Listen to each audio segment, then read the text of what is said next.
Hello, I'm Evan Blake, I'm 27 years old and I'm applying to your workplace pretty much. And so I'm going to explain to you a little bit about myself and so you get a better idea. Okay.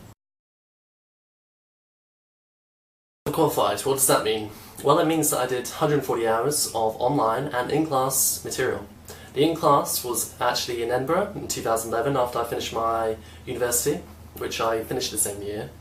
And so I went off to do this TEFL course, and it involved doing business teaching, involved doing large classes, involved doing small classes, involved limited resources, and a few others. There was about 8 different modules.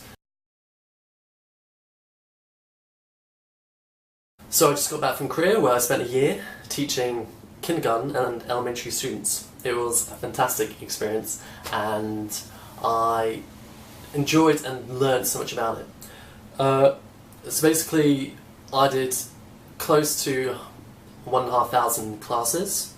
I spent pretty much up to 10 hours a day working, 5 days a week. And so in that sense, I think I've got a fair understanding about a lesson and lesson planning, which was a very much integral part of my course, or of my job. So, how much lesson planning did I do? Well, we had storybooks for native speakers, and I was involved in doing those. So, I had to put together the worksheets, which means the questions, the material, basically everything which would involve other than the storybook for them to actually work with and actually learn from. So there was a lot of freedom in that sense, and I had quite a lot of freedom about how to address and speak to a whole class. To get them to involved and to portray and get them interested in the kind of material which I'm trying to gesticulate to them. So yeah, I mean it's kind of difficult because at times there's a lot of kindergarten students which do not speak any English at all, and other ones, you're talking about elementary older kids, they do, and so it's a patterning of about how to balance things and how to instrumentalize teaching for those kind of levels. And it's a distinction which I had to learn, and it's a kind of teaching process which I had to learn. And the year well, pretty much flew by eventually, and it was a great learning experience. And I think from that I've kind of evolved and revolved quite a lot from it. So I figured that, this is a basic background would be quite useful for teaching in the future.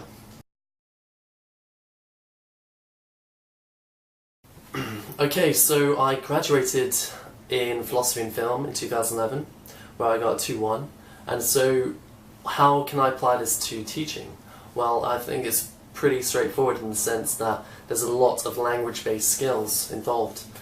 In philosophy as well as film, it's pretty much all discussion. Not only did I teach my students, but I also had co-teachers who actually also needed some help because they had little to no experience. So I contributed quite greatly in that, especially considering halfway through my contract in Korea, pretty much all the teachers turned over.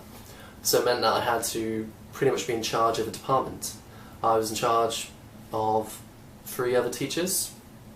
The Korean teachers kind of did their own thing, mostly. And I taught them or told them how the things ran in the school, and the native English speakers, they needed quite a lot more help, so I kind of helped quite a lot with that. And so not only did it teach them, it taught me as well when I was doing it, because you have to kind of start to think about how you are actually teaching and how to convey that to other people, and so you have to also reason about strategies and approaches which you don't or won't necessarily think about if you're actually doing it.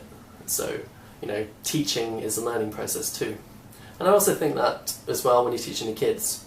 You teach kids, you learn from the experience, as well as teaching teacher, you learn from experience. So in that regard, I figure I've got reasonable attributes in those departments.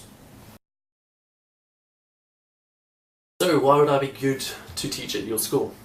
I'm quite an adaptable person. I feel I can kind of get on with most people because I'm quite approachable and I can get on with the job, and you know, I will try and make my lesson as kind of creative and interesting as I possibly can do.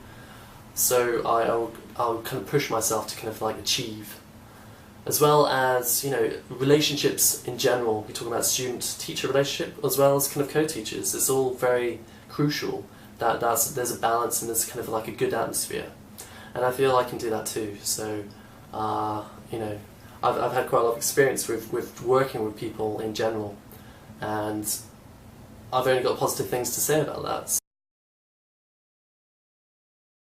Turkey.